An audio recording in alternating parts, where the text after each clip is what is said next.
It's 10 o'clock. It's time for the council in session. Mr. Alatorre is here. We have 2 members present.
It's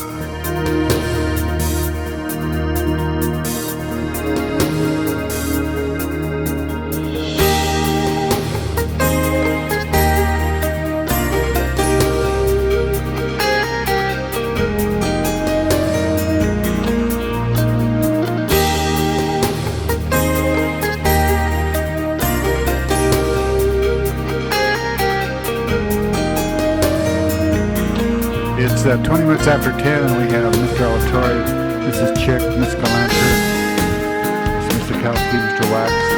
We have 6 members present. We need 4 more for a quorum.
Call the roll. Alatorre, Burnson, Chick, Fier, Galanter, Goldberg, Hernandez, Holden, Miskowski, Worthy, Thomas, Warnish, Wax, Walters, Ferraro, 10 members present in a quorum. Okay, the council will please come to order. This is a meeting of the City Council for the City of Los Angeles on the 5th day of February 1999. There are 15 council districts in the city. The regular meeting days are Tuesday, Wednesdays, and Fridays. We are currently being viewed by cable subscribers throughout the Los Angeles area on Channel 35, and we're also being monitored by council phone. So the first order of business. Approval of the minutes. All right, Mr. Alatorre moves, Ms. Sikowski second. There's no objections, unanimous vote. The next item. Commendatory resolutions for approval. If there's no objections, unanimous vote. We do have some presentations, and I'm going to call upon Richard Alatorre the distinguished councilman from the 14th District.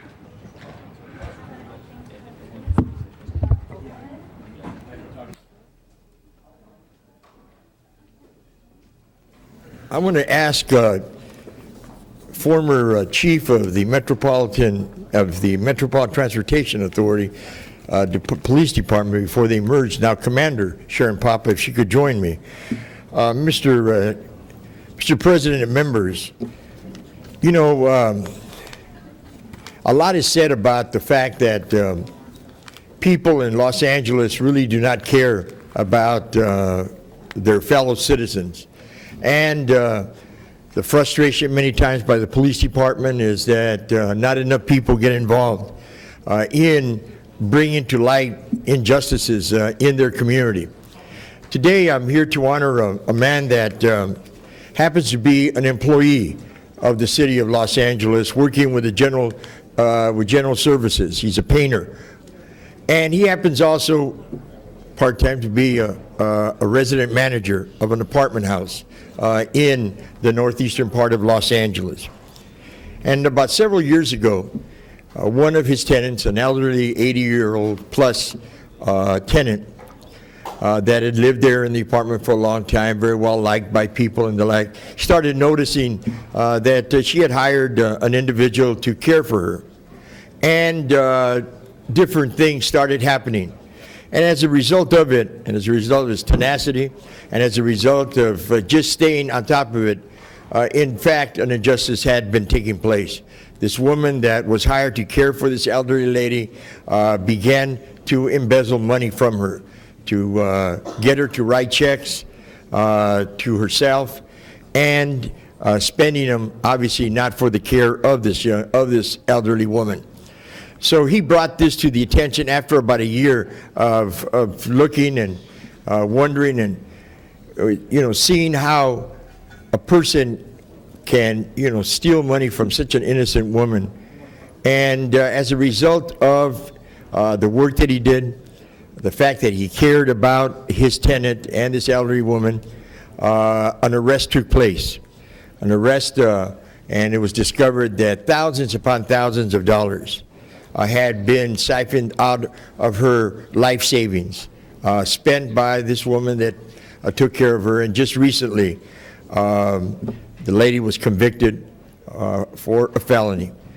But I thought that it was worth bringing Richard Worth, to council, not only because he happens to be part of the city family, but more importantly, what he does in caring about his fellow tenants in this case, but just caring about people in general. And I wanted to make this commendation to Richard Worth. But before we call on him, I wanted to present Commander Sharon Papa from the Los Angeles Police Department, representing the Central Bureau, who also would like to make a commendation to Richard Worth. So, Sharon. Well, there's not much I can add to what the councilman just said, other than the police department certainly appreciates when citizens get involved. Elderly people in our community are often taken advantage of, and it's nice to see someone get involved when they see something occurring instead of assuming it's someone else's responsibility. So on behalf of the LAPD, we have a commendation for Richard Worth as well. And we have a picture from the chief of police that's personally signed because he has been exposed to Richard before. As the councilman said, he's a painter here for the city. So we have a picture here with a personal note to Richard on it. So if you want to come up, Richard.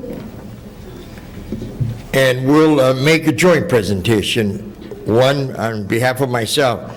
And it's a certificate of commendation for the work that he did in helping out another citizen of Los Angeles. But I think that he best exemplifies what the city family is all about, and he makes us all proud of what he was able to do. He stayed on top of it, and he attempted to correct an injustice. And I want to make this presentation. Richard, thank you so much for everything. I really appreciate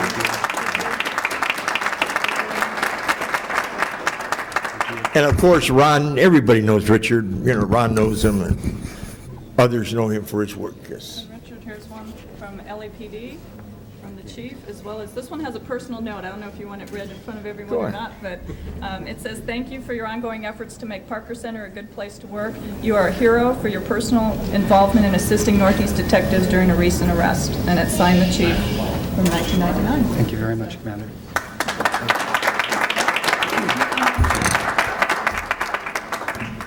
Thank you very much for this honor and privilege.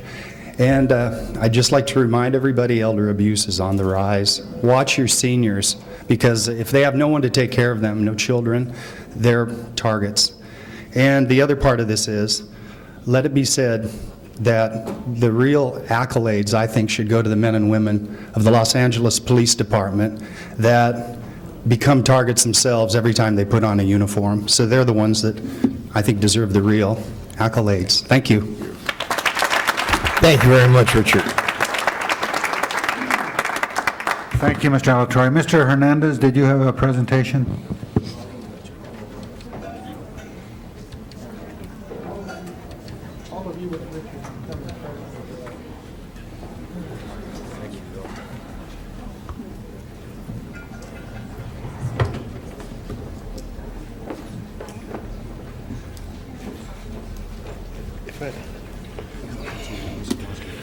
Bring me the, you don't have to regarding this.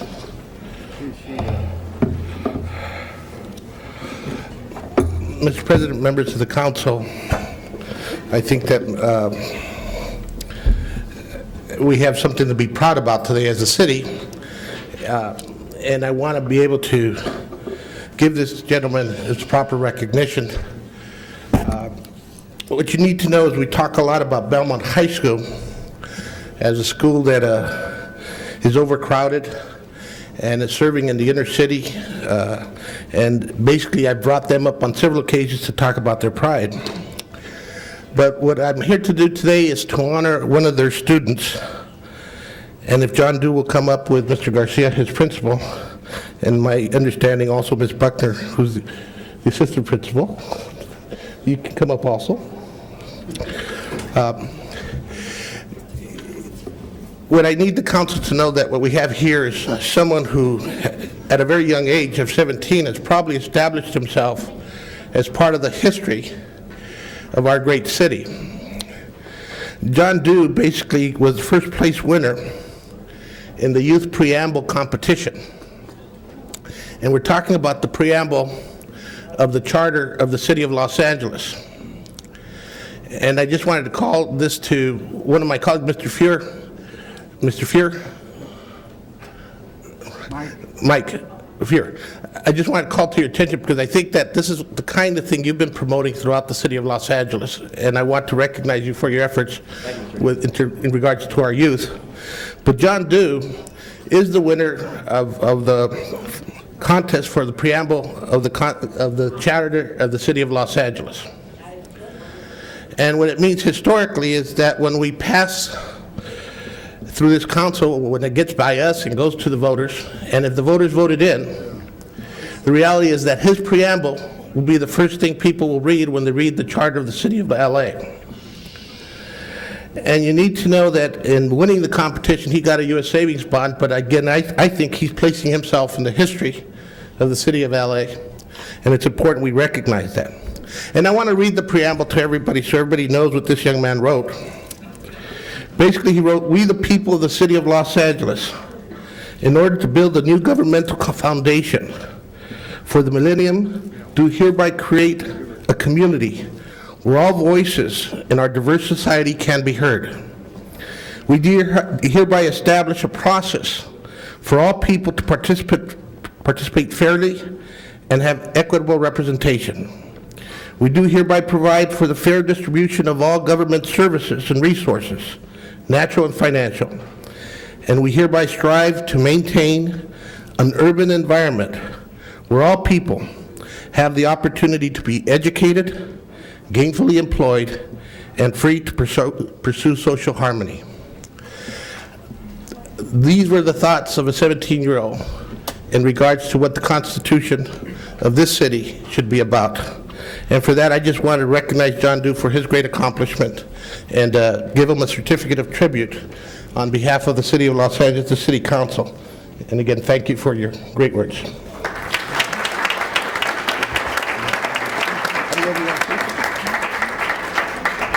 Mr. President, before you have a chance to speak, I want to say, and Mike, thanks very much for the words, and I apologize for having been engaged in a subsequent side conversation while they were happening.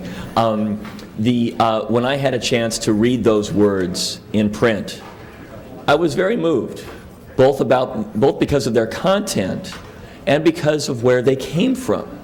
They didn't come from somebody inside City Hall, or even, for that matter, someone who is a full adult. They came from somebody who was writing from the heart a vision of what Los Angeles can be for all of us. And Mike said it exactly right.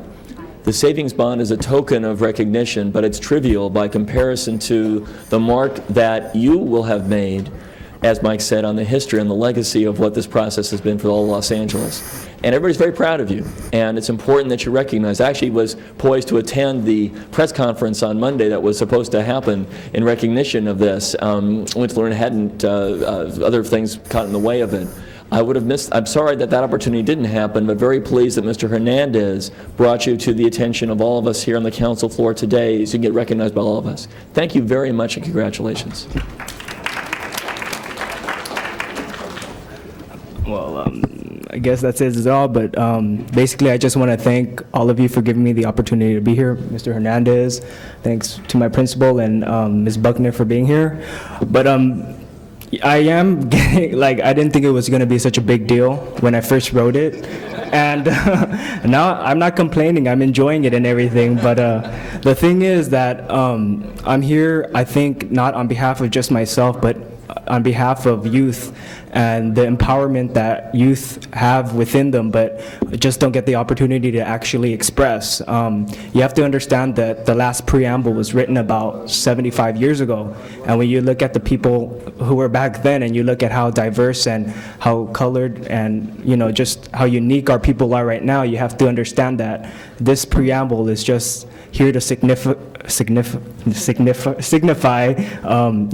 us as a people, us as one. So I would just like to thank all the commissioners who were there on Monday who made it possible for this to happen, because they worked really hard and they took us really seriously in order to have this possible. And to all those other youth out there who also entered the preamble, it's the same thing. We were all in the state of mind. This was a contest for us to just let everybody else know that we do care, we do have voice, and our future is in the hands of, the people who vote today. So please go out and vote in June and take this into consideration. Thank you all. I appreciate it.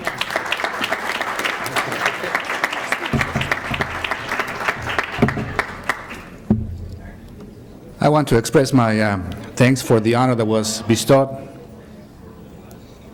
I want to express my thanks for the honor that was bestowed on our school. Not only were we honored by being given the first place, but we're also very pleased that the fifth place was also given to a Belmont student who could not attend today.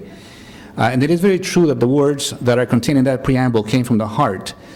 John was telling me before we came that he really had no difficulty writing the preamble.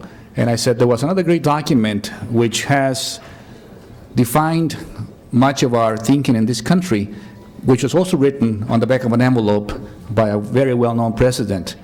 And they were very sincere words. They were words which influenced the future of our country. Of course, I'm talking about the Gettysburg Address, which, as you know, was also written rather quickly by President Lincoln, but came to be known as one of the greatest speeches ever given. I want to let you know that the American dream is alive and well at Belmont High School, and this certainly typifies the type of student that we have at our school. Our school currently is third place, has a third place in the academic decathlon competition citywide, and we hold the 13th place statewide in terms of academic excellence. We're looking forward to doing even better. Our students are working hard to become productive and to contribute to the city in which they live. Thank you very much. Mr. President, Mr. Garcia took a little bit of my thunder away, because I also wanted him to take to Juan Victoria a certificate of tribute for him coming in 5th place in the competition.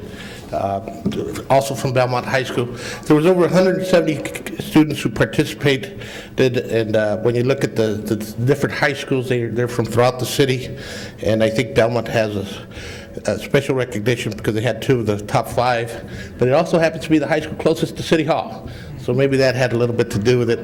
But I really appreciate the work the students did, and I'm real proud of Belmont and the work that it's doing as a school, and I just wanted to bring it to everybody's attention. Thank you very much, Mr. President. Thank you, Mr. Hernandez. Ms. Sikowski for a presentation. Shake your hand before the picture. Congratulations and good luck.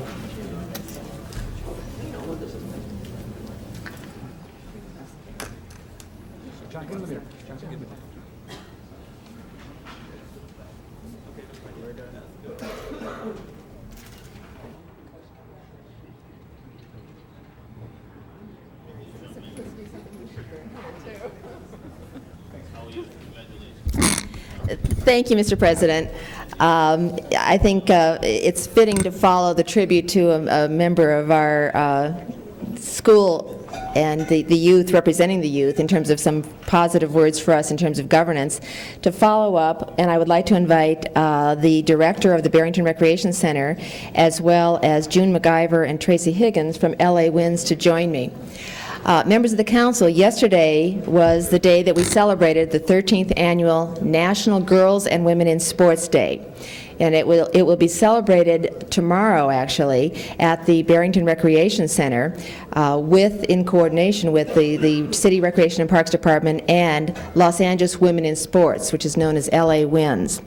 This National Girls and Women's in Sports Day was started in 1987 and is a 50-state effort. It's a commemorative event which celebrates the talent and accomplishments. It was created to celebrate the talents and accomplishments of the late Flo Hyman, who was not only an outstanding member of the Olympics team in women in volleyball, but also a leader among athletes encouraging equality for women in sports. The day is actually to generate national recognition for the significance of women and girls in sports and athletic accomplishments that can be accompanying that.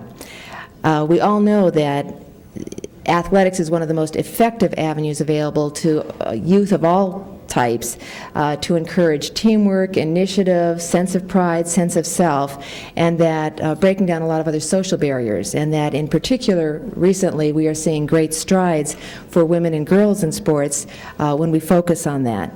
So in fact, yesterday, I'm not sure how many of the members of the council saw, there was this rather interesting article in the LA Times talking about girls in sports and what they're accomplishing, and talking about some particular Southern California, Los Angeles general area women and what they've achieved in sports. And some of them were well recognized in fields of athletics that we know and see, whether it's figure skating or gymnastics. But this also highlighted women who are successful in our area, in areas in the baseball, in basketball, in tennis. And there was one in particular that very much came to my attention that I was very impressed with. And there is a woman named Olivia Ocampo, 18 years old, who last year won her division, her weight division, the 101-pound class, in wrestling statewide, beating all the boys in that weight division. So again, yes, I appreciate that as well. It shows that where we give attention and access to equality of sports and facilities, that great heights can be achieved, and where there is a par of competition that is based on something that is truly equal, which is a sort of a weight classification, that women can excel and in fact achieve the highest level of success. So in recognition of that achievement in the past and continuing achievement and focus, I'm pleased to present to you Mike Davidson, who's the director of the Barrington Recreation Center, along with June McIver and Tracy Higgins of LA Winds, to talk about, to thank them actually for their participation in promoting tomorrow's day, which is an all-girls allowed event. Will be specific baseball and softball clinics, as well as other things going on to highlight and encourage further competition, further access, and further exploration of all sorts of avenues for girls and women in sports. So in recognition of that, the City Council is presenting to the Department of Rec and Parks, and particularly the staff at the department at Barrington Recreation Center and LA Winds, thanking them for their commitment to the growth and enhancement of sports opportunities for girls and women in Los Angeles, and extend their best wishes for a very, very successful clinic and all event day tomorrow. So, Mike, thank you very, very much. You want to say a few words? All right. Well, thank you. I want to thank you for taking the time to recognize this important day. Along with the softball, we're having basketball at Marymount High School tomorrow at 10 o'clock, and we're looking for a lot of participation. So if anybody's interested, at 9:30 we'll register for the basketball at Marymount High School on Sunset Boulevard, and we have registration at 12 o'clock for the softball at Barrington Recreation Center. The Department of Recreation and Parks and Barrington Recreation Center and my staff is real fortunate to be working with LA Winds, and we're looking forward to having a good relationship in promoting girls' sports in the department. I'd like to also thank Wally and Liz Driscoll at Marymount High School for their hard work, and I'd like to introduce June McIver. Thank you. On behalf of LA Winds, I'd like to thank you very much for having us here today and for also recognizing the great role that sports has in the lives of girls and women. National Girls and Women's Sports Day really serves two purposes. One is to celebrate the accomplishments of elite athletes who have really made incredible strides in sports, and the other really is to recognize the role that sports plays in the lives of young girls in developing them both physically, emotionally, mentally, spiritually, and it really does do amazing things for their lives. The Title IX was passed about 25 years ago, and we have made incredible strides in those 25 years. And to see the accomplishments that girls and women can make in sports today is incredible.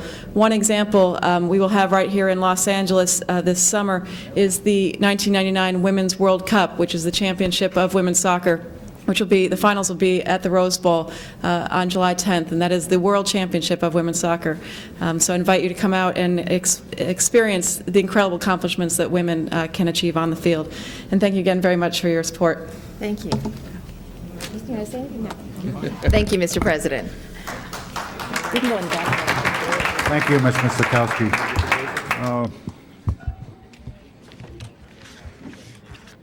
Mr. Holden. Did you have a presentation, Mr. Holden?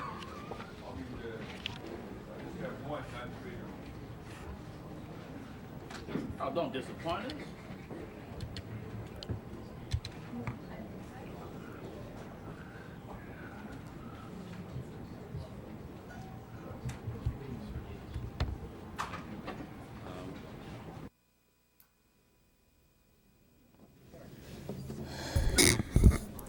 Mr. President, this is very unique, but a wonderful opportunity for me to present to the council and the people of the city of Los Angeles a team of people working together to continue the rehabilitation program for those who have been convicted of crime and who have served time in the penal institutions. And for the most part, people tend to forget who they are, and sometimes they're expected to drop off the planet Earth, but they don't. They're back in our communities and neighborhoods. Too often they return back to the institution after having committed additional crimes, but we have a program of concerned citizens and business people who are making it work for some of these individuals, Mr. President, and show by example that it can if we all participate in the process. And therefore, I want to call to the podium Mr. Greg Nicholson, Mr. Wayne Perry, Mr. Gahashishi Sawande. You're all here. Hey, how you doing? Mr. President, members, Mr. Greg Nicholson is the Vice President and co-owner of the Wayne Perry, Inc. And Mr. Perry, of course, they working together. They're one of the leading environmental remediation firms currently executing the lion's share of tank remediation on Shell, Unocal, and Texaco stations throughout the state. And what they're actually doing is going in, taking these old tank sites that have been leaking over the years, cleaning up the soil, and making it available for new development and construction. Mr. Nicholson hired many of the hardcore, and of course, Mr. Wayne Perry as well, hardcore unemployed ex-offenders, even hours after they've been released from the institutions. He recently hired 2 men who had each served 23 years behind bars. He should be acknowledged for hiring these men and providing them effective on-the-job training while paying them above living wages. You know, sometimes if you say to someone you've been in the institution, they close the door in your face, only to cause those individuals who generated additional despair go out in the community and do the thing over again that put them in the institution in the first place. But we have another person who cares about these individuals, Mr. Gahashishi Sawande. He's the founder and owner of the Gahashishi Sawande and Associates. It's a community relation consultant for construction sites and commercial properties. He's instrumental in getting these men employed. He find them, bring them to this program, and they become gainfully employed. And so, Mr. President, it's indeed my pleasure, on behalf of the City Council, certainly not just the 10th District, but the entire city, if not the state of California, to say here's a pilot program that works, that we do need a continuation program when these individuals are released from the prison institution from behind bars, and let them know that there's still an opportunity for them to save their lives, for themselves and their families. And so it's indeed my pleasure to present to the Mr. Wayne Perry and Mr. Greg Nicholson. It's the Greg Nicholson Award today, but yours is coming, Mr. Perry. Okay. No, thank you very much. All right. That's very nice. And also to Mr. Gahisi. That's correct. Gahisi. So one day, and I speak the language very well, so it came out easy. My tongue flows with that. Right. Thank you. Congratulations to all of you, and golly, we just wish we had more people who would work in this effort on these programs as you have, and we won't have those individuals returning to prison. They'll be coming to work, building our community, and building goodwill. Congratulations. Thank you again.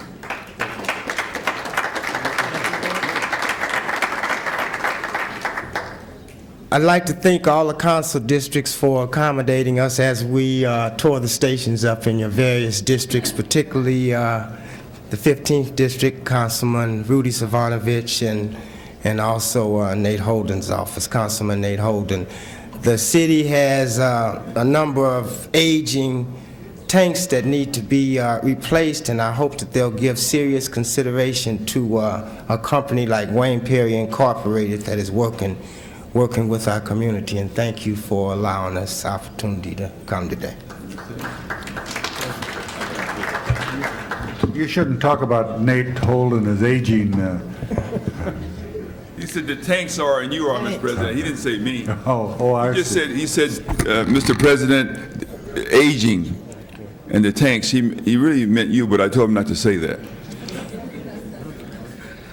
I would just like to thank you and let everybody know in the council that what I did was a win-win situation for me, and that I will continue to do it, and I love working in the city, and I will continue doing it in and out of the city, and as long as I have work to do. So thank you very much, and thank you for the award. We'll give you more work.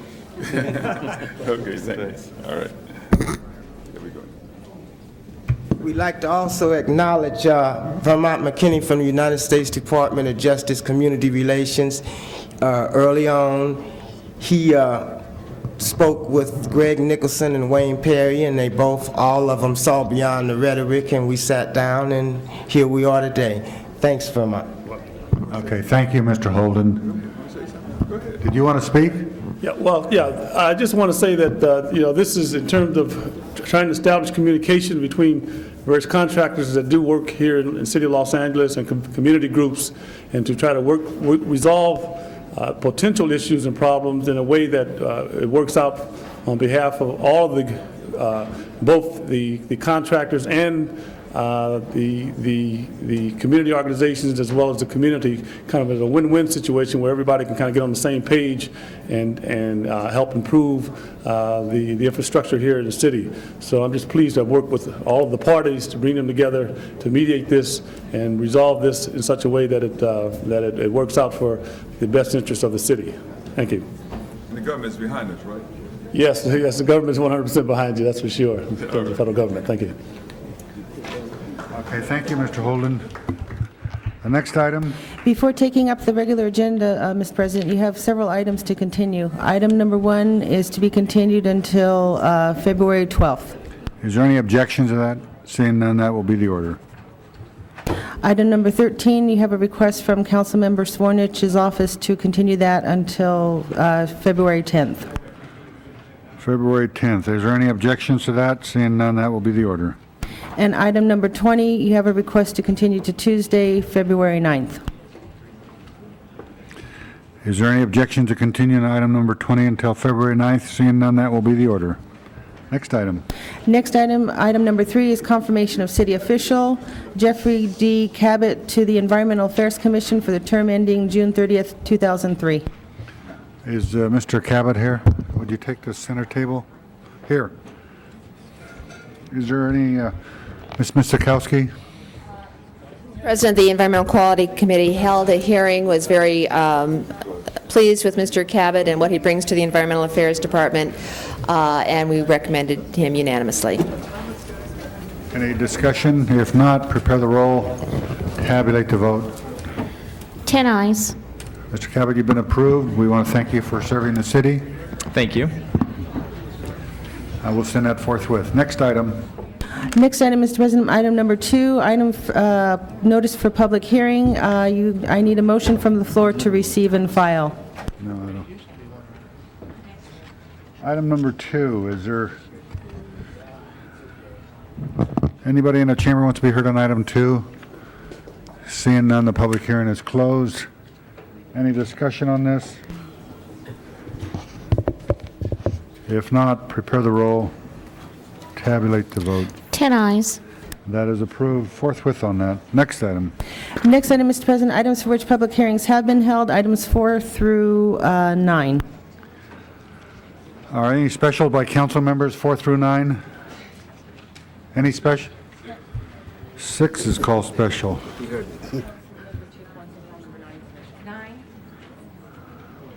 9 is called special. So we have 4 through 9 with the exception of 10 and 6 and 9.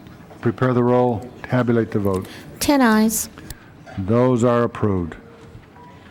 Next item. Next item, items for which public hearings have not been held, items 10 through 18. 10 through 18. Anybody in the audience wants to be heard on 10 through 18? Seeing none, the public hearing is closed. We did have somebody that wanted to be heard on 1, and that was continued. Michael Deeden, we continued that, so it will now be acted on today. Okay, we have 10 through 18. Any specials? 13. Huh? 13? We continued that, Mike. Okay, I'm sorry. Okay. 12 is called special. Any others? Mrs. Wallers wants the 14? 14D?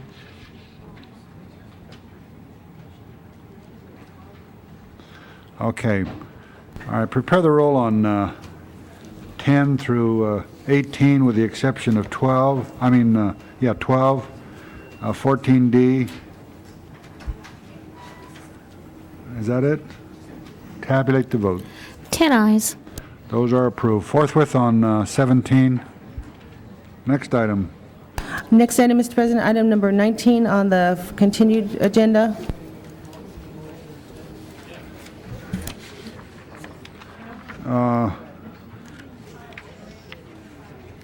And I need a motion from the floor to receive and file this item. Is there, well, does anybody want to be heard on 19? Seeing none. The public hearing is closed. We need a motion to receive and file Mr. Fuhr moves, prepare the, well, if there are no objections, the item is received and filed. We're going to send it forthwith? Forthwith. Then it's going to be on special one. Okay, next item. Next item, Mr. President, item number 6, called special by Councilmember Holden. Mr. Holden, you called 6 special? Before I speak, maybe just have a report on this, Mr. President. Why? Is there somebody here that, Department of Water and Power, can you come up here?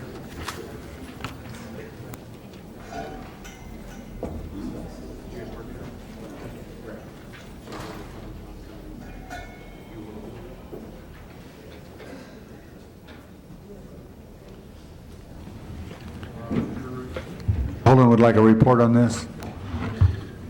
Good morning, Mr. President, members of the council. My name is John Dennis. I'm the Year 2000 Project Director for the City of Los Angeles Department of Water and Power. These two amendments that are before you this morning, we're recommending your approval.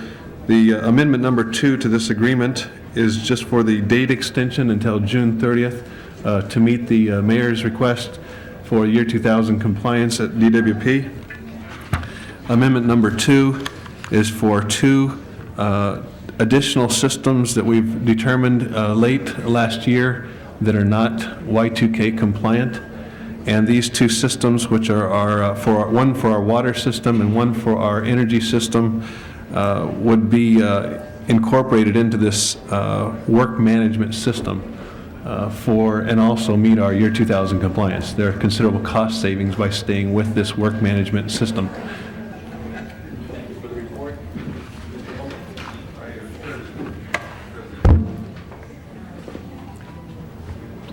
You on?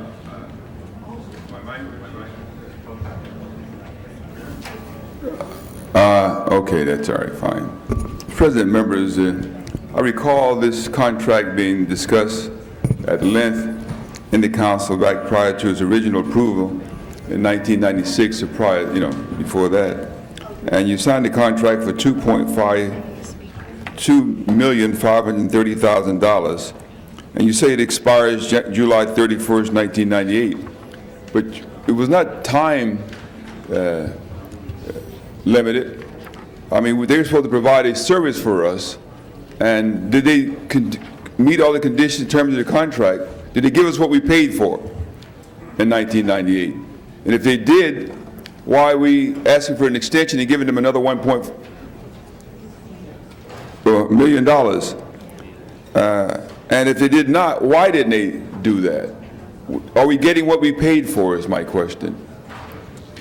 Yes, sir. Let's not tell me what they did for us. The amendment number 1, or the original contract that was established for this work management system, provided all the scope of work that was requested. This is for what we call our work management and information system. This is what dispatches our crews to respond to trouble in the field. All right, my question to you then, did you change the scope of work? Yes or no? Amendment number 3 does include a scope of work change. That is correct. Why would you change it? Why didn't you know what you needed in the first place, and why was it necessary to change the scope of work?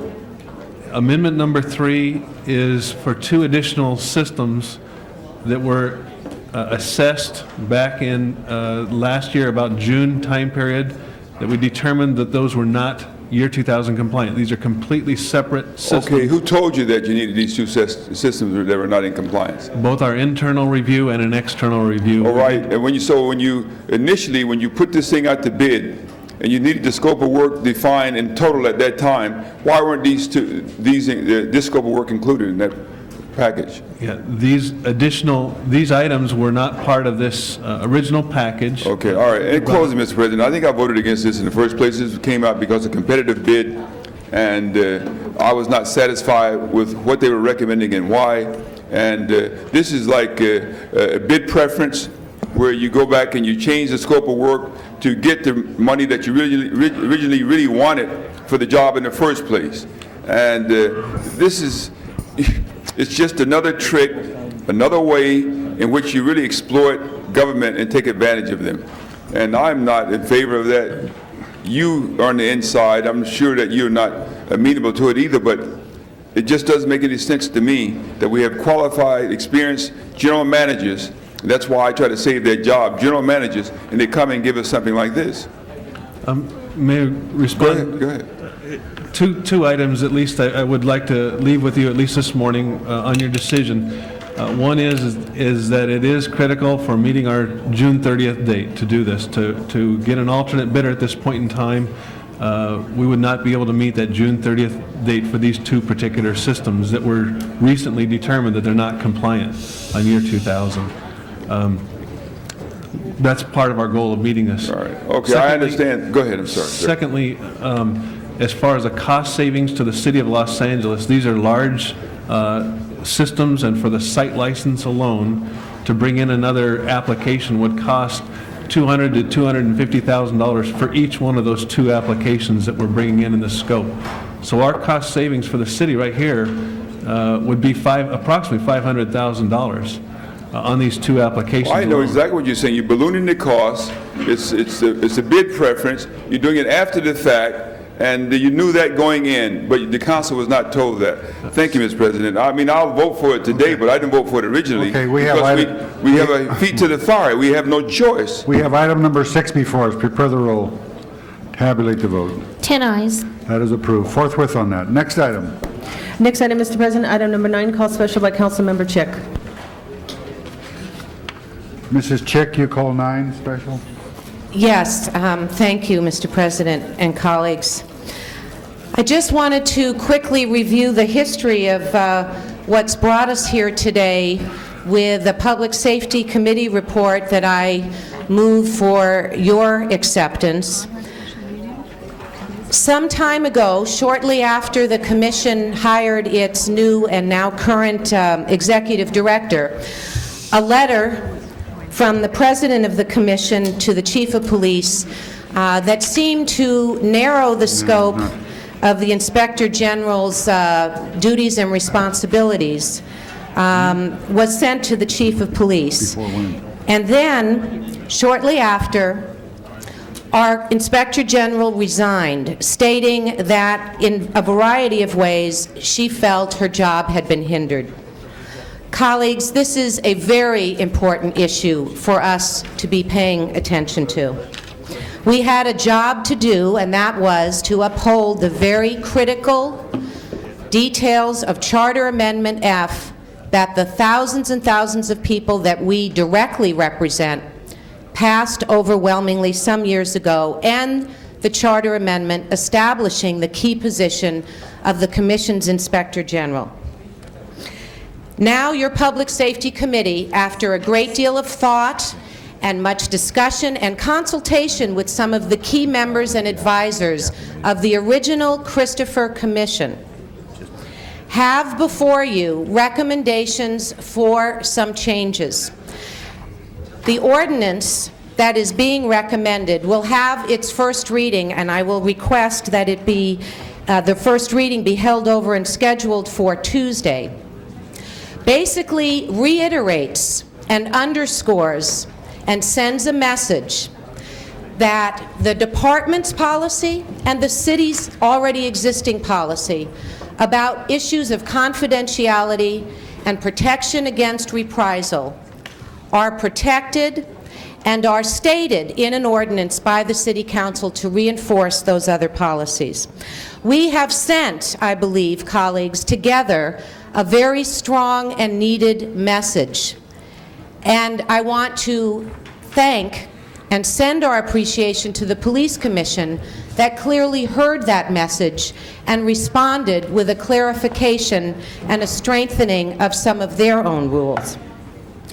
In addition, we have a United Charter proposal coming to us with a very strong and clear section on changes to be made in the position of the Inspector General. In other words, where the Council could not move forward by ordinance, our appointed Charter Commission and the elected Charter Commission are moving forward with very good recommendations, and I will ask when that comes before us for your support without any changes of that as well as the entire proposal. I ask for your continued support and attention. I think that as part of our dialogue and our efforts, at least in my mind, what has become eminently clear is that there has been some major confusion and differences of opinion and perspective about what the Inspector General position was meant to be and do. I feel that what we are moving forward on is very much supporting what the Christopher Commission worked very hard on and what our voters passed back in the early 1990s. Colleagues, I ask for your support of the Public Safety Committee. Mr. Merkin is here to answer any of your questions on the ordinance, which I'm very aware you have just received, and that is why it is very prudent, I think, to vote on the first reading on Tuesday and give you time to scrutinize that and ask your questions. Thank you. Okay. Did you want to give us a report on this, Chief or Fred? Go ahead. Surely. Just to summarize what you have before you, there are two subjects that are dealt with by this ordinance, and these are the two areas where the council is able to operate. One is on the subject of retaliation. The other is on the subject of confidentiality, and they are interrelated. But basically what you have is a statement of city policy, and the city policy is there to serve as a foundation for department policy, to essentially help support the department policy, which is to prohibit retaliation against those who contact the Inspector General or who are contacted by the Inspector General. And the theme struck here is that contact is an entirely meaningless event from the standpoint of what should happen to that employee. The employee should not suffer as a consequence, should not be helped as a consequence, and should not be harassed by anybody because of it. So that's essentially what this ordinance is about. I should also add on confidentiality. It once again provides support for department policy to treat confidential the communications, the identity of individuals who've contacted the Inspector General, but subject, of course, to the control by the Board of Police Commissioners, because there are some situations where that confidentiality must give way to some other concern, some other need. So that's roughly a summary of what you have, and it will be before you Tuesday for first reading. Chief? Sir, just to reiterate something that's already been stated for the record, and we appreciate the fact that the city would want to provide some foundation to the department on dealing with these issues. Under Special Order Number 8 of July 31st, 1997, you actually have before you now a copy of the revised retaliation policy that we think has certainly covered this issue quite well. And although I'm not here to represent the Board of Police Commissioners, the Commission itself has spoken to the issue of confidentiality. So the department, in our view, is dealing with the issue currently, and we are available to answer any questions relative to the relationship issues or concerns that might be on the minds of any of the council members. Mr. Fuhr. Thank you, Mr. President. The Christopher Commission created the position of Inspector General because of concern that under prior regimes, prior police chiefs, prior commissions, that the police commissions had, in their words, attempted to appease police chiefs, had been acquiescent to police chiefs. So the Christopher Commission recommended that an Inspector General position be created to invigorate the Police Commission. The IG was never intended to be independent of the commissioners. It was always intended to be independent of the department. So that's what we think about when we talk about the notion of independence in this setting. What have we done since this issue came to the fore to advance that approach, which is to say to assure the police commissioners have the eyes and ears that they need in the discipline process and elsewhere? As Ms. Chick noted, several key steps have been taken. The police commissioners have stated with great clarity, in a way that benefits all of us, what the rules of the game are. But that can change with different police commissions. So memorializing the essence of those rules in the charter, as is proposed, is imperative. Where does that leave us as a council? The city attorney has opined that there is very limited room for the city council to contribute to what's already happening. Although, as Ms. Chick stated, I think that one contribution, intangible as it might be, that's already on the table, is by focusing on this issue, as many of us have done, there has been important movement in the commission, in the charter commissions. The one area, perhaps, which remains for us is what's reflected in the draft ordinance that Mr. Merkin has prepared and has been distributed today.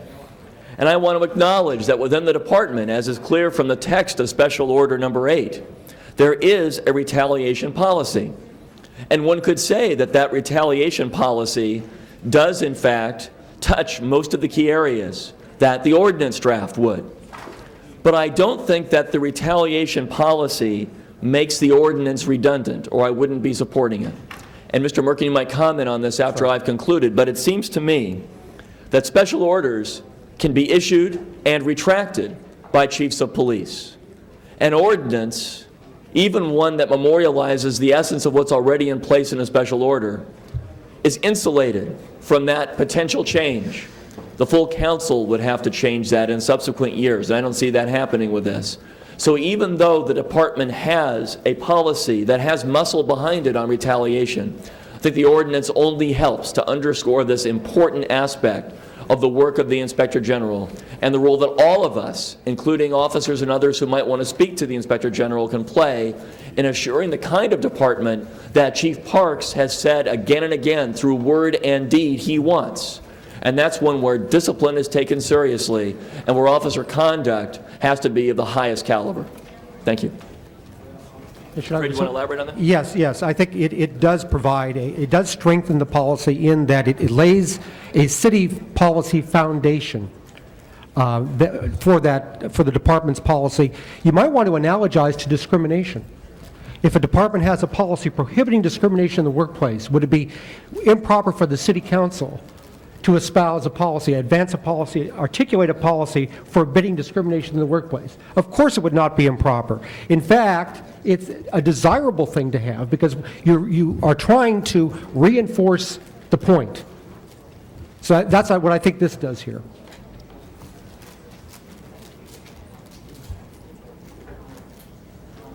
Holden. Mr. President, members, it appears that you want to put something on the ballot here. This is a ballot measure? This is an ordinance. Okay. Report to council record in order to determine the need to advocate preparation. Oh, okay. Mr. Merkin, on the Office of Federal Contract Compliance, EEOC as well, there's a retaliation clause that once a person files a complaint alleging discrimination or denial of equal rights in employment, that you cannot retaliate against them. Is that correct? It is correct. You cannot retaliate. And that applies to the city as well. Is that correct? That's currently. Correct. So what are we talking about? There is current law. Law does in fact exist, where if you feel that you've been discriminated or denied access to equal employment or your rights been taken away because you file a complaint, you can just go over and file a complaint. Is that correct? Well, I mean, you file a complaint with the city to begin with, and then the time runs, and then because you go through the process, if in fact we do have a policy. There are two dimensions to this. In the area of discrimination, you're right. It's not just a matter of policy, it's a matter of law. Yeah. You retaliate against somebody, that's illegal. That's right. Its own violation. But there can be other types of retaliation other than because somebody filed a complaint of discrimination.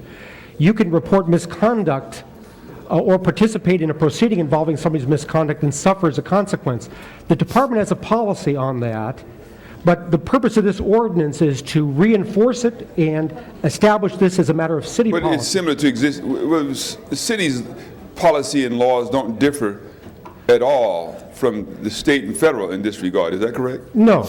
All right, then what are we talking about? We're talking about just codifying which is existing law of the state Well, and federal? I think you're really looking at the police department, police commission's policy, and from a city council standpoint, asking the question, is this important enough such that the city council should go on record and make it part of the city's ordinances to strengthen the point? There's nothing at all wrong with doing that. I understand, but it's no different than what's already under currently exists. No, it's, That's the point I'm trying no, to it's make. not a change, it's not a change in that regard. no. All right, No. fine. So actually, what we're doing is just highlighting it. You're That's one way of looking at it. Yeah, we're highlighting it. And nobody can argue against that. I just think that what brought us to this point gives me some concern, the fact that we have a police department that should be really united, and there should be one common goal: go out and find criminals, arrest them, and do what you can do to prosecute them and put them away, period. But you have this internal struggle within the police department that's generated by whatever reason, one against the other and vice versa. That is not a good environment in which to work. That is not a good environment in which to exist if we're going to get the protection that we pay for. And I think we ought to be advising them all, both sides. Hey, we're not going to join sides. We just want you to stop it. Okay. Whoever's wrong, make it right. I won't push my button again, Mr. President. You gave me 30 seconds over, 12 seconds over. Yeah. Okay, Mrs. Chick. You do that more for some other people, I think. I love you, Nate. Yes, I'm only rising to ask, this is not a public hearing. The Police Protective League had wanted to make a few comments. There seemed actually yesterday to have even been some confusion in terms of a misrepresentation that they had been told what was before us, and I would like, in case anyone else besides myself had heard that, to have Mr. Zine speak briefly and explain the League's position on what we're about to do. Thank you. Dennis Zine, Director, Los Angeles Police Protective League. The Police Protective League Board of Directors, our General Counsel, has reviewed this at length, great debate, and we fully support this. And we would urge that the Council would support this and vote yes on this ordinance. We think it's necessary, and we think it's long overdue. We commend the Public Safety Committee for taking up this issue. And on a side note, the Charter Reform Commission, which I'm a member of, the elected Charter Reform Commission, has also taken this stand. So we would urge, on behalf of the Los Angeles Police Protective League, that the Council support this and put it into place. Thank you. Thank you. Anyone else want to be heard on this? So we have item number 9 before us. Is there an ordinance involved? Committee report today. The first reading of the ordinance I've asked to be held on Tuesday. It wasn't agendized properly to do the first reading of the ordinance today. Okay, prepare the roll on the committee report. Tabulate the vote. 11 ayes. That is approved. The ordinance will be brought in on Tuesday. Thank you, Chief. Thank you, Fred. Next item. Next item, Mr. President, item number 12, called special by Councilmember Wax. Mr. Wax, you call 12 special? Is there staff here? This is without a recommendation, and I'll explain it in a moment. Is there staff here on this? Do we have anybody from the Transportation Department here? Here we go. I'll let the staff explain it, and then I'll tell you why I brought it with no recommendation, because I think it involves a policy that this council has yet to address, and a policy that I think the council should address, if not now, in the near future, as to how we're going to handle things like this from time to time as they come up. Let me first have the staff make the presentation on the particular person and their request, and then I'll speak after that, Mr. President. Yes, my name is John Fisher. I'm with the Department of Transportation.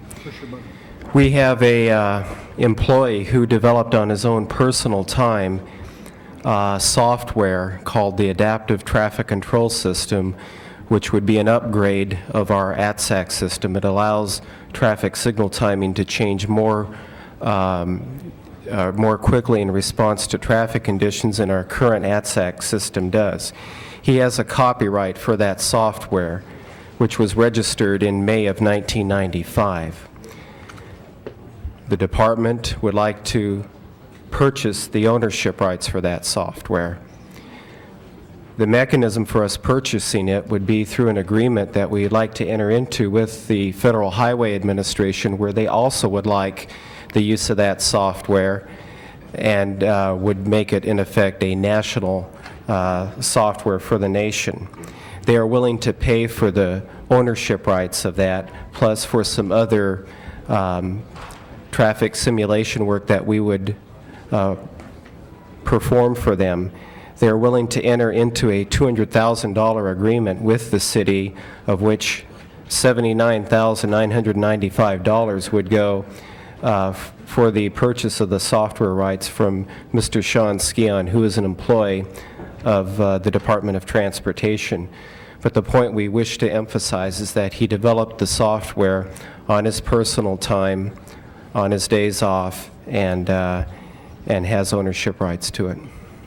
Mr. President, the bottom line here, and I'm going to want some advice from some of my colleagues, this is an employee who works for the city, who, while he was working here, developed a system that from all appearances is fantastic and something the city could use and would want to purchase.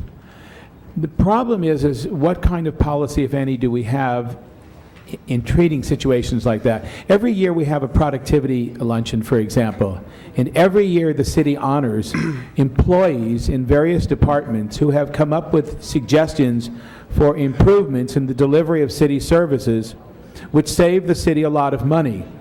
And we applaud them, and we give a luncheon to them, but we don't give them a check for what they've saved. In this case, the person is saying he owns it, and therefore we should buy it from him. And we don't really have a policy for that. And I know that many times in private business, if you develop something while you're working for the employer, that belongs to the employer. In this case, we don't have that arrangement with him or other employees, I gather, so I think legally, from what I'm told, I'm not going to become the lawyer on this, but I'm accepting people at their word. Legally, he owns the copyright on this, and he owns the rights to the system. But the question really arises, when do we actually give money to an employee who develops something while they're working here that can be used by the very department he's working for, versus when, as in the 99% of the other cases, do we thank them, acknowledge them and all, and enjoy the savings, but we don't pay them for it. And any of you who've been to those luncheons will know that we honor many people, and we actually quantify in the presentations. The departments in the Productivity Commission actually quantify the dollar savings to the city from what the people have developed or suggested. And so I'm torn here. I want to bring this to the council's attention. I think that the employee deserves tremendous acknowledgement for what he's done. I want the city to avail itself of it, because the city says it can be of great benefit not only to the city but the other governmental agencies. But yet we have no policy at all for how we treat this person versus the others, and that concerns me. And I'd like to have some discussion on this. I was upset that the city at committee, neither the city administrative officer or the CLA or the city attorney had any real suggestions other than, yeah, I guess we should develop something. Well, I've been around here long enough to know that after we approve this today, if we do, it'll be a long time before we develop anything, because there really isn't any, there was no one raised this until I did, and I don't sense any great sense of urgency unless this council directs. At minimum, I'm going to ask this council to direct the city attorney, the CAO, and the CLA to draft a policy to deal with situations like this, because otherwise, if you don't have guidelines, if you don't have criteria, you're going to give one employee money for something and the others not. And I don't think that, I'm always leery of a situation that leaves it open to individual case-by-case determinations of when someone should get paid for something and when someone shouldn't. So Thank you. I'd like to throw this open to discussion, because it's really something I think all of us should talk about. Yeah, I wanted to ask you, the highway, federal highway is going to give us $200,000 for this super ability to do all these things, and that doesn't seem like very much when you talk about the federal government. $100 million would have been more appropriate, I think. Yes. Can you justify 200,000? Almost 80,000 of it would be for the software purchase. The other 120,000 would be to perform some other simulation and testing work that the federal government would like us to undertake. But they're going to use our system throughout this country? They are planning on using this system. Is there royalty involved? Yes, well, one of the things, once we own the ownership of the software, we plan it's going to be sold to other cities and other people who want to use it. Do you have any idea what kind of income that would be?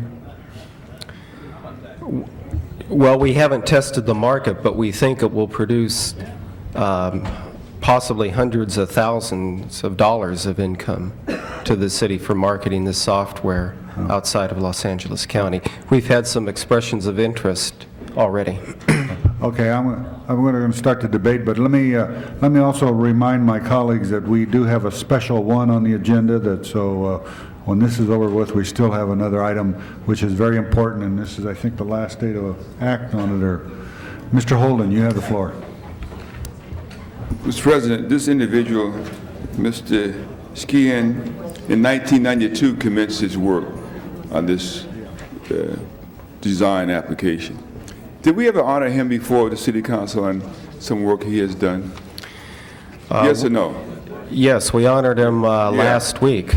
Yeah, and a couple of years ago maybe also, giving him some money. I mean, what about we gave him a check? Yes, for the development of the first advanced transportation controller. Yeah, so why don't we just let him go off payroll and just do some research and sell it? Now, you know, here's what we get. In 1992, he began this work. He learned that there was a need because he worked for the city in that department. So therefore, it was not separate. This new invention is not separate from what we're paying him to do. You can't say he's doing this on his own, because he had access to all the data, which he rewrote a program, which however he did it, and he applied it in his computer at home, he said. But I'm willing to bet you, if you go over and look at his computer over there in the Department of Transportation, you'll see all that work incorporated or stored there as well. And, you know, in the aerospace industry, you have to sign a statement when you go to work. They say this: whatever you invent while you're there does not belong to you, belong to them. And they will execute it to suit. I don't want to get carried away with, you know, we financing inventors, and that's what they're doing, inventing, rather than doing some other work that we have assigned to them. And MTA in 1995-96, in the fiscal year 98-99, the TIP call for project, they paid for this already. You want to say something about MTA? Based on the initial prototype that we showed them, they entered into an agreement with us through the call for projects to pay for further work on this. We have a signed agreement with the MTA. How much money did they give you? After 1996. How much money did they give you from this, from Proposition I C believe fund? it's, I'll have to be corrected if I'm wrong, 200,000, I believe. 200,000 they gave you. Well, who's doing the work on it? For the work to be performed Yeah, after but who will be doing the work? 1996. Who will be doing the work? A section of the department. No, well, this of which- individual, he's an expert. Why wouldn't he be doing Well, it? the whole section of the, we established a section to handle this Well, I think work. this is getting out of hand, Mr. President, members. I'd like to have some people have an incentive. It's almost like a suggestion box. But when you start doing this repeatedly, where you're paying this kind of money to individuals who are paid to work, and they do their own invention here in the city, well, let that be the policy. You become an inventor, you have a desk, you have a site, and then you get paid, fine. Thank you, Mr. Holden. So, but... Mr. Misakowski? Thank you, Mr. President. I have seen the work that this individual has performed and have had a chance to talk with him, with some of the members of the personnel in the Department of Transportation. And there is no question that what he has done, and I think the department has presented this and Joel has understood, that there was clearly a work product of working for the city, and then there was a work product way above and beyond, that clearly in the way we define intellectual property today, in the way that we define what an individual does, was his own work, and for which he has given the city the opportunity to have access to this, it is recognized not only by our own city, but as I think our staff has presented, we have every other transportation agency in the region, in the nation, looking at this. It's that phenomenal, that high a level of caliber of expertise. Our employee, as Mr. Holden has indicated, were he working in a private industry, it might have been the property of that enterprise, but that enterprise would also be rewarding that person and paying a salary at an astronomical comparison to what we are looking at in the city. That this person is committed to the city, is committed to city employment, is committed to furthering and advancing and on his own time what can better the city, I think that, as Mr. Wax has indicated, is something that is deserving of that recognition and more than just the pat on the back. I also agree with Mr. Wax. This is something we talk about very often and have never found the right guidelines, the right vehicle to create the policy and the process. But very often in this city, we create the policy and the process by looking at a unique circumstance, accommodating that, and then the policy follows. And I think this is clearly that case that has shown us something that is truly merited, something that not only has value to what the employee has given to the city from his outside expertise, but also his commitment to the city, and the city in this process is going to gain not only just the value of the system itself, but the value economically of being in the proprietary relationship over this product, this software program, that we can then sell and share with other agencies and other expertise. It was the issue that I was raising, particularly when we were looking at the RFP to look at the emergency override for emergency vehicles, as well as override of our ATSAC system with the buses. The more we control it all, as opposed to going out to an RFP with outside consultants who then have the proprietary relationship that we are always obligated to, is going to benefit not only the city, but the entire region transportation system in literally producing the state of the art, which is what has been accomplished by this person.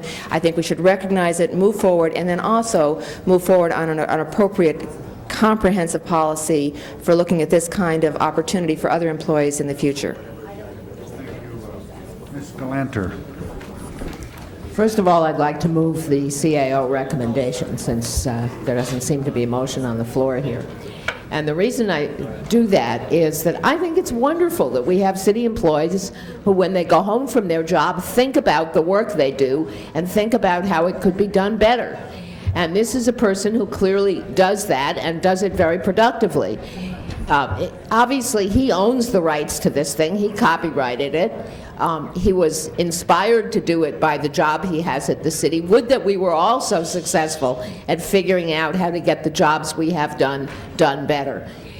What are his options? He's offered to sell it to us, and then we'll own it, and we can sell it to other cities. If we don't want to buy it, he can sell it to somebody else, and they can sell it to us. So it seems to me that we ought to take advantage of the opportunity provided to us by the fact that this gentleman is our employee and has offered to let us in on the ground floor. He owns it. This is not something that is ours, and if we want it to be ours, we can get it one way or another. But if we get it directly from him, then we control it. If he sells it to somebody else, whether it's the feds or some other local government or some other transportation district, we'll have to go to them. So if we want it, and if we want to applaud and encourage the initiative of city employees to go off and actually think about their jobs, then it seems to me we ought to go forward with this, and that is why I move approval. Mr. Hernandez.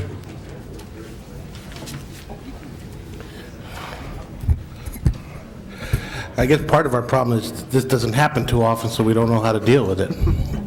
I want to take into account the opening comments that Mr. Wax made and the opening comments the comments Ms. Galanter just made.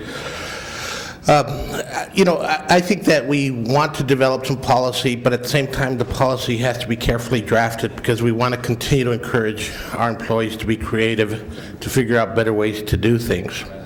And I guess an initial question I have is the work that we're recognizing this employee with, the kind of work that he could have done strictly at home. I mean, is there any conflict there where potentially he had to use our data, had to use our information in order to get that work done? He developed it strictly at home. As we became interested in it and wanted to show the prototype to the MTA so that we could obtain further grant funding for further development, we did put it then on our computer systems and run a simulation of it. Yeah, now, my concerns with that was, if at the beginning, when we were trying to deal with this issue, we would have put an RFP out, how do we know if the private sector, with its research and development technology, couldn't have come up with a better prototype? Lisa Johnson, the city administrative officer, this type of innovation was also attempted to be developed by a consultant. The federal government had paid someone to do that, and they did not deliver a product. And that's one of the reasons why they're looking at our product. Okay, and so, but at no time did we put an RFP out to request this kind of product development? Not the city of Los Angeles. And the reason I'm bringing that up, members, is I'm not sure if we really have the best product. We're just saying this works for us, and the employee in doing it provided us a product that works. And from our perspective, it's the best product out there. And I'm just asking the question because there seems to be a conflict when we do our own research to produce a product that works for us. At no point did we encourage it. And I say that because we went through the same experience in trying to develop a non-gas powered leaf blower. Yeah. In this particular instance, this person, with what he has developed, has been sought after by all the consultants who would bid for an RFP because he's got that phenomenal a process. Okay. And I guess what I'm trying to define here, and again, I am going to be supporting the CAO report. I want that to be understood up front. I want to encourage employees to continue to do this kind of stuff. I just think that there comes a point when we have to start asking ourselves, when are we just looking at our own problem and saying we have a solution, as opposed to looking at a competitive process and trying to get the best solution. I keep on hearing from our own department, ATSAC solves our problems. Yesterday it rained a little bit, and I wish I had more ATSAC. How much did the federal government pay the consultant who was requested to design something that didn't work? $100 million? I don't have that amount. Yeah. Mr. Wax? I can get that to you, though. Mr. Hernandez, actually, and that's one of the great joys of going to the productivity luncheon each year, is that a lot this happens more than you've indicated. Quite often, and our executive director of the Productivity Commission is there. It would amaze this council to actually see the number of incidents where employees are recognized for doing things that really do save the city a lot of money, that really do make us much more productive and efficient in the way that we deliver city services. And in fact, in the presentations, they are usually quantified.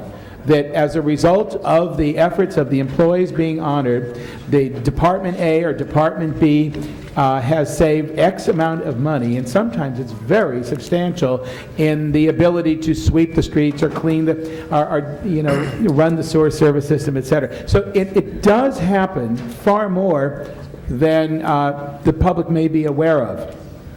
None of those people ever get paid for it. That's the only issue. And the real issue is, do we have any guidelines that determine when the employee themselves are to be considered the owner of their work product so as to then have the right to sell it if they choose, and when the city is the owner of it as the employer? In private industry, those relationships are usually determined and they're defined, and although there's sometimes lawsuits over it when someone thinks that there's usually criteria by which that judgment is made. We have none. So it's simply left up to, at this point, this gentleman says he owns it, he copyrighted it, it's his, and if we want it, we have to buy it. And in Hyperion or something, the employee says, geez, thanks a lot, it's great what you did, but we own it as the city, and we'll keep the savings, and you'll get a luncheon and a certificate. And that's my problem, Mr. Hernandez. I want to encourage more people to do what this gentleman did. That is the best thing we could do, is to encourage it. And if it is to encourage it by enabling them to share financially in the rewards of their efforts, then fine, but let us set down criteria by which anyone who does similar things also ought to be recognized in the same way. But if we're to tell 10 employees they don't get anything but a pat on the back and a luncheon and a certificate, and then one employee he gets $80,000, I think you have an inequity. And I don't think the way to do it is case by case whenever someone says, brings it in. The way to do this, I'm going to move, Mr. President, as reluctant as the people, they're reluctant to do it because you're right, it's not easy to draft a policy like that. It requires very careful consideration. On the other hand, you can't keep on running a city without it and just doing it by the cuff. You can, but I don't think it's the right way. So I'd like to move that the city attorney and the CAO and the CLA and the executive director of the Productivity Commission together come back to this city council, say within 90 to 120 days. I'm not going to hold this one up, but to come back within 90 to 120 days with a draft of a policy governing the very kind of issues that have been raised today, determining when the employee owns it versus when the city as the employer owns the rights, when someone should be compensated for it, when not, etc. And if we don't have guidelines and criteria, we're just going to sort of put this away, get rid of it, and then wait until the next one comes up and go all over again. And I don't think that that's right to the other employees. As a matter of fact, it might be a great stimulus to a lot of the other employees if they know that in fact there is a situation in which they can share in their efforts. But we've got to have that policy and criteria set forth. To some degree, we do have one now, and I always thought, ironically, that the policy that we have now gives employees, some employees do have the right to get compensated if they discover something not related to the job that they're being in, but if they do it in relation to the job they're in. Mr. Comrie, come forward. That has reminded me. I thought that there have been times in the past when we have given checks to employees for their inventions or for their work effort, but it was always when it was in a field in an area unrelated to their job as opposed to the one that was related to. Is that correct or not correct? I believe where it's not their direct line responsibility, and it was a suggestion. The personnel department had a suggestion award fund of some type. I'm not intimately familiar with it, and I'm not sure what they do with it today. Where ironically, this is a case where it's directly related to the person's job. Yes. See, the worst thing in the world is to just go by the cuff on a case by case, and if you like a guy, you give it to him. If you don't, you don't. Or if someone brings it to your attention, he gets it, and someone else doesn't. Joel, repeat your motion. Well, the motion is, and I'm trying to do it in a way that I would like the city attorney and the CAO and the CLA and the Productivity Commission to come back to this council within 90 to 120 days with a draft of a policy of when the city should compensate an employee for their efforts and when they should thank them, but in fact that the city owns it and therefore no extra compensation is coming. When it's in the course and scope of their duty, when it's not. When compensation is justified, when it's not. Okay. So that we have guidelines and criteria to judge all of the employees in a similar way. And I think we need to wrestle with that issue. I don't give you a proposal right now because I know it's hard, as Mr. Hernandez said. But I do know one thing. It doesn't exist today, and we're doing something that might be highly unusual if we give this person the money and don't give it to others. And move this. Okay, we have, did you want to respond then? Does that include to act on the CO recommendation as well? That's Ms. Galanter's motion. Separately, that we're going to approve the CLA rec. Okay. All right, we have Mr. Wax's motion. Is there any objections to that motion? Seeing none, that'll be, and then we'll have Mrs. Galanter's motion as amended. Prepare the roll. Tabulate the vote. 11 ayes. That is approved. Forthwith on that. Okay. Thank you very much. The next item. 14D, called special by Councilmember Walters. Mrs. Walters. Yes, council members, 14B is a motion to, for the city to pick up the tab for the marathon banners to be posted around to the tune of $46,000. Just wanted to be sure you knew the figure. Mr. Fuhr. Thank you. I want to thank Ms. Walters for calling this special. I actually, it turns out, I guess, seconded this out of courtesy to Mr. Bernson when he handed me a no-fee issued banner, and I should have read it more carefully because you'll recall I have some real problems with the city subsidizing this particular activity, and even though the marathon participants are going to be honored for their work. And there's no question the marathon is a good thing for the city in general, in a general sense. But there are a lot of other issues tied up with this. I have lost that battle on the council floor when we had the discussion as to whether to continue their contract even when it wasn't due. So that we, in the middle of a term, extended it for years beyond. But having said that, Ms. Walters, thank you for calling it special, and I intend to oppose this motion, this ordinance. Mr. Holden? Mr. President, we do it for the Academy Award, Music Awards. We do this for the arts. We do it for museums. We do it all over the city. And they bring a lot of money to our hotels.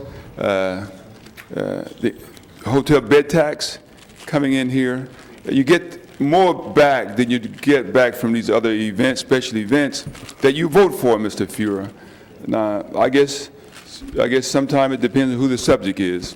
But I would think that, sir, it just seemed to me that we've spent more than this on banners. The World Cup, you didn't charge them a nickel. And they were all over the place. So, I mean, I understand, Mr. Fuhrer. All I say is that what's good for the city for one event, and it's better than another event, especially for bed tax for this one, when you have 20,000 people participating and the businesses are thriving. Don't slap it around. It's like a gift horse. I'll ask you to vote aye. Okay, we have item 14D, prepare the roll,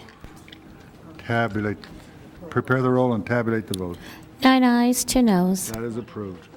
Next item. This is the time for comments from the public on non-agenda items. All right, Richard Robinson. President, members of council, Well, the visual cacophony along Ventura Boulevard is growing, disturbing the natural architectural lines in that vital corridor. New York's visual blight is inundating the valley. Recently arrived greedy developers are destroying the ability of valley residents to visually listen. Mr. Ferraro, I studied photography when I was a child. In the 50s, I had a Nikon. I looked at life through the lens of that camera. My perspective is visual. I really am beginning to agree with the folks who wish to secede from. Thank you. Okay, that's all the cards we have, so the public comment period is closed. Members, we're going to recess this council meeting and then go into the special session for the item number 1 on the special council agenda. So call the roll for the special session. Alatorre, Burnson, Chick, Fuhrer, Galanter, Goldberg, Hernandez, Look under Holden, your desk, Miskowski, mate. Ridley, Thomas, Fornich, Wax, Walters, Ferraro, 11 members present and a quorum, Mr. President. Okay. Is there somebody here that wants to explain this issue to the council? Mr. President, I will explain this if you would like. Okay.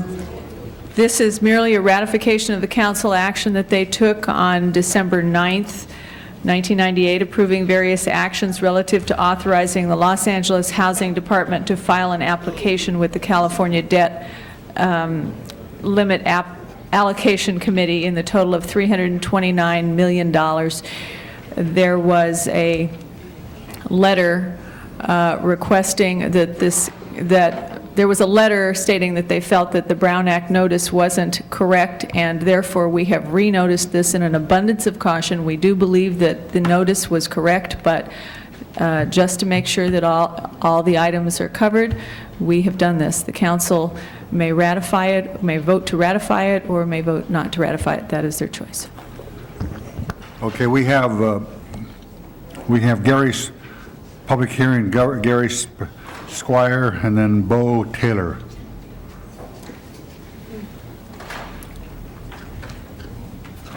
This is Gary Squire. I'm here to respond to any You've been away questions. from city employment for a year? Yes, I have. Thank you. I have nothing to say now, but I will respond to questions if there are any later. Thank you. Bo Taylor?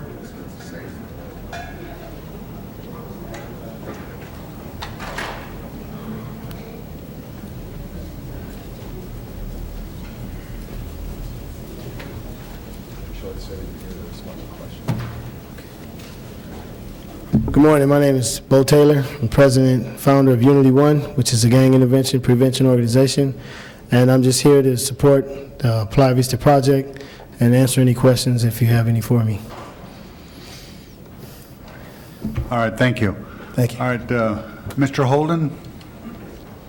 Mr. President, I raised some questions regarding this request when it first came to our attention. And my concern was that we're going to be asking for $329 million.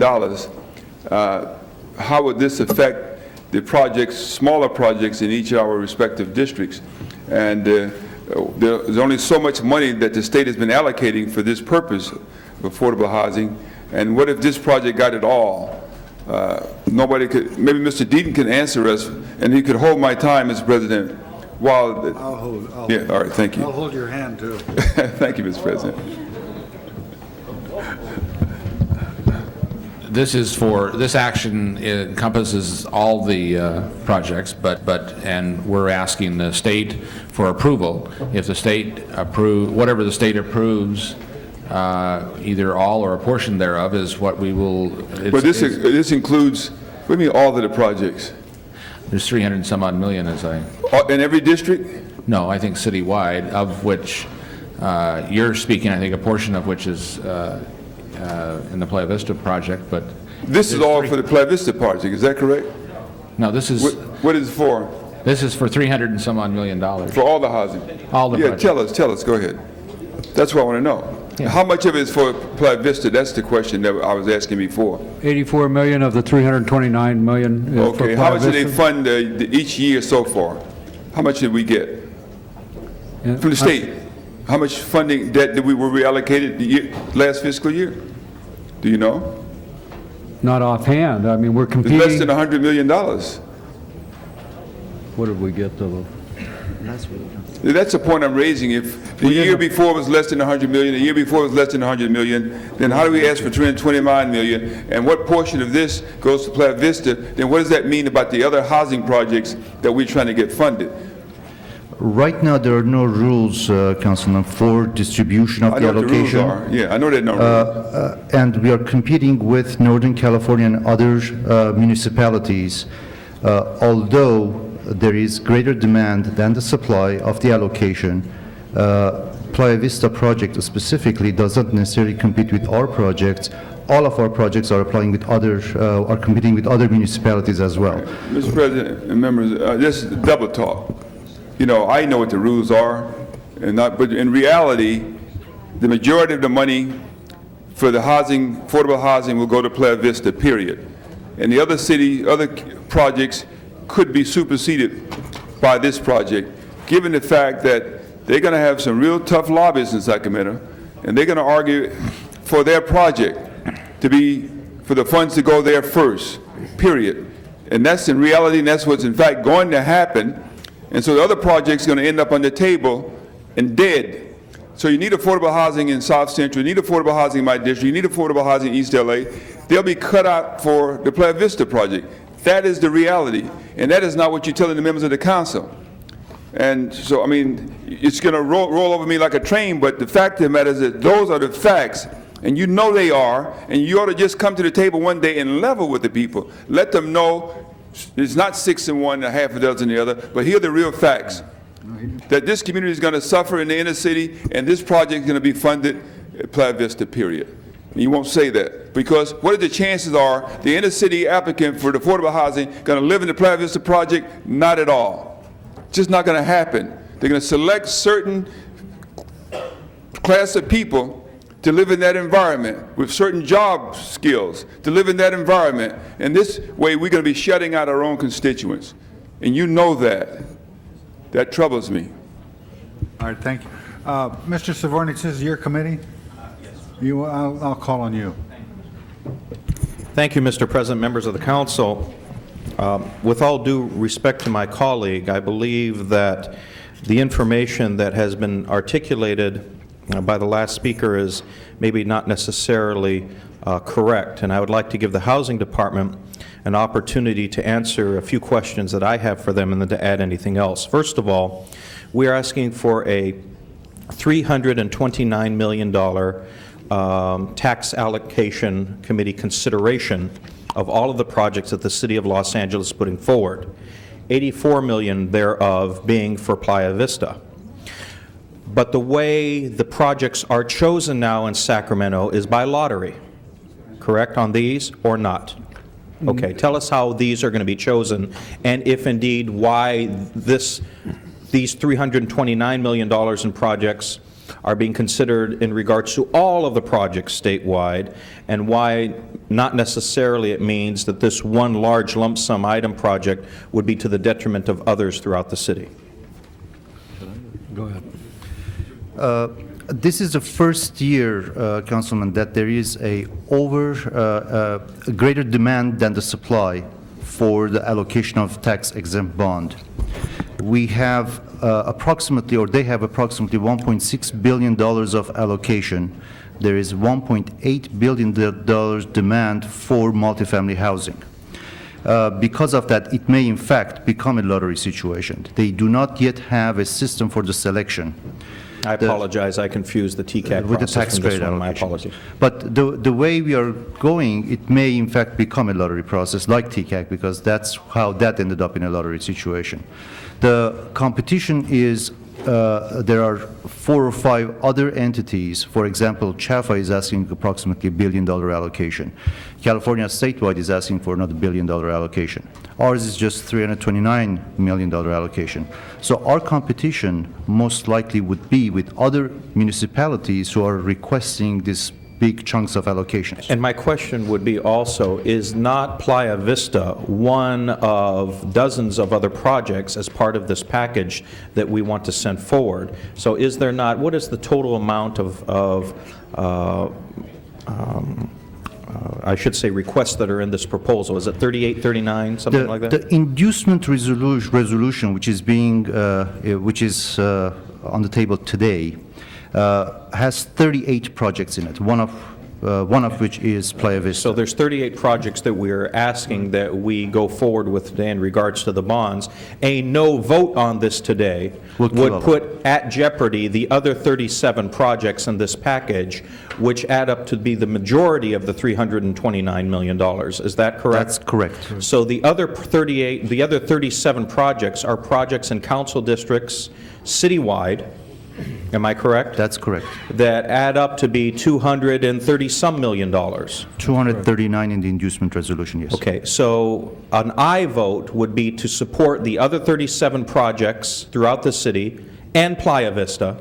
A no vote would say you don't want any of the projects to go forward in any of the council districts, and because of Playa Vista. Is that correct? That's correct. Okay. Mr. President, members of the council, I would ask for an aye vote. We're coming upon a deadline here. Both, in my opinion, all 37 projects plus Playa Vista, which makes 38 projects, are very meritorious. As we have said in regards to the Playa Vista project before, as our colleague from the 6th District has said, this is providing affordable housing opportunities in an area which heretofore have not had affordable housing opportunities.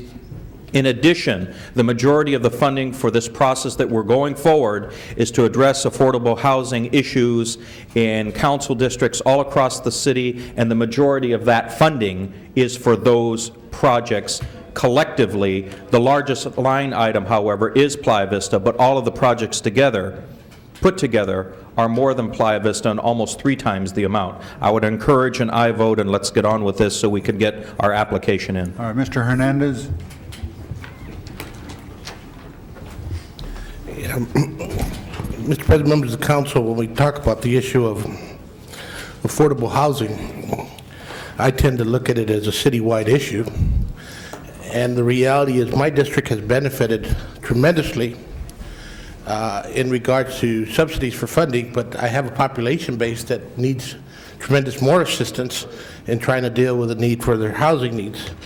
But the reason I kind of want to set that premise is we have a housing problem citywide, and I think Mr. Holman's comments should be taken into account, but that's our responsibility to make sure that all housing that is subsidized by the City of Los Angeles, regardless of location, is accessible to those people who qualify for it.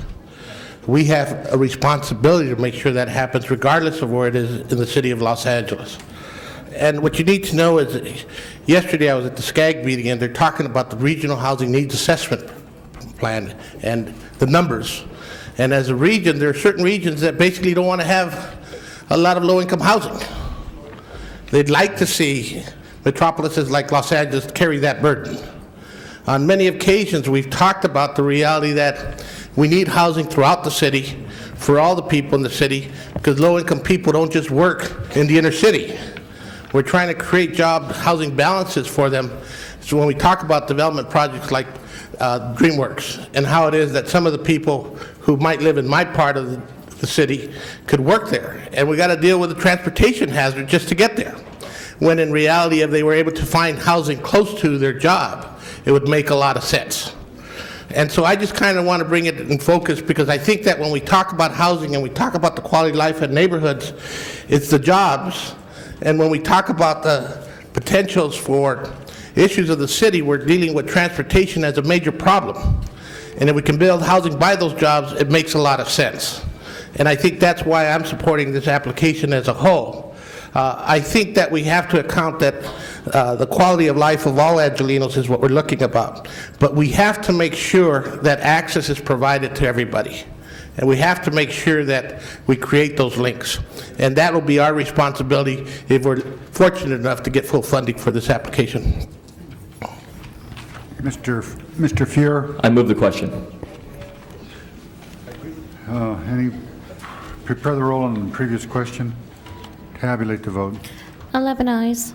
That is approved. The matter is before us. Prepare the roll. Tabulate the vote. 11 ayes. That is approved. Forthwith on that item. And now we'll adjourn this special council meeting and go back in the regular session. Call the roll for the regular session. Alatorre, Bernson, Chick, Fuhr, Galanter, Goldberg, Hernandez, Holden, Miskowski, Ridley Thomas, Swornich, Wax, Walters, Ferraro, 11 members present in the quorum. Okay. All right, the next item. Motions for posting and referral. There's no objections, unanimous vote. You have an excuse on the desk. Councilmember Wax requests to be excused Wednesday, February 10th. City business meets council policy. Unanimous vote. That clears the desk, Mr. President. Okay, we do have some adjourning motions, so would everyone please stand?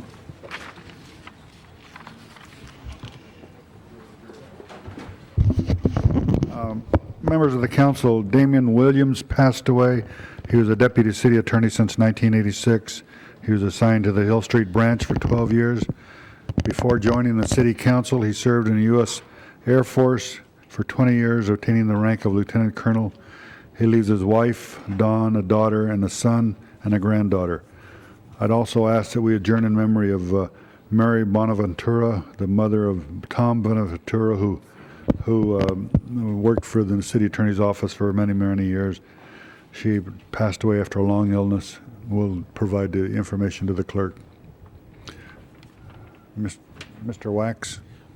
First, I'd like the council to adjourn in the memory of Marge Feinberg. She was the woman who developed the whole Rim of the Valley trail concept of about 100 miles of trails for equestrians, bikers, hikers, and it's her concept has been sort of a guiding force towards increasing the amount, preserving the trails we have and increasing them in a network, not only in the Santa Monica Mountains, but all the way through the San Gabriel Mountains and the Verdugos and all. And it's just a wonderful woman who passed away. Her younger son, who was a physician, died last year, and now she passed away. And I'll give the clerk the pertinent information. And also, I think we did not adjourn in the memory of Robert Adamson, who, although he moved away from L.A. for many years, was the head of the Realty Board here, and I think that we should recognize him, and I'll give the clerk the pertinent information.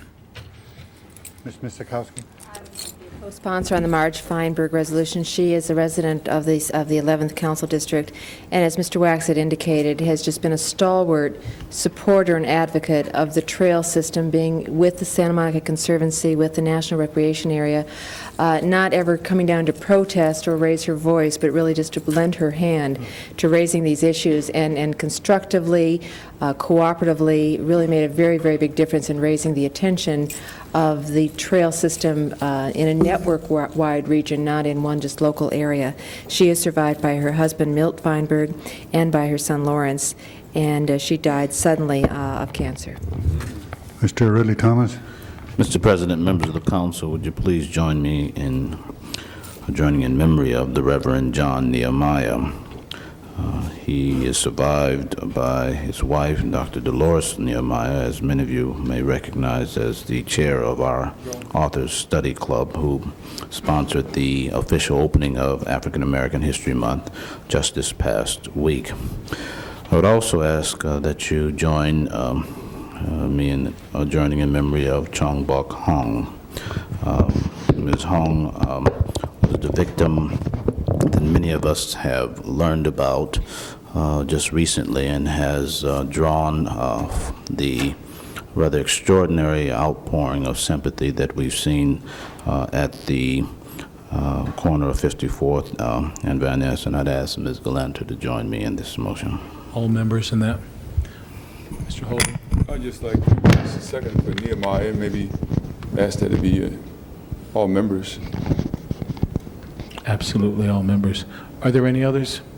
Call the roll, Madam Clerk.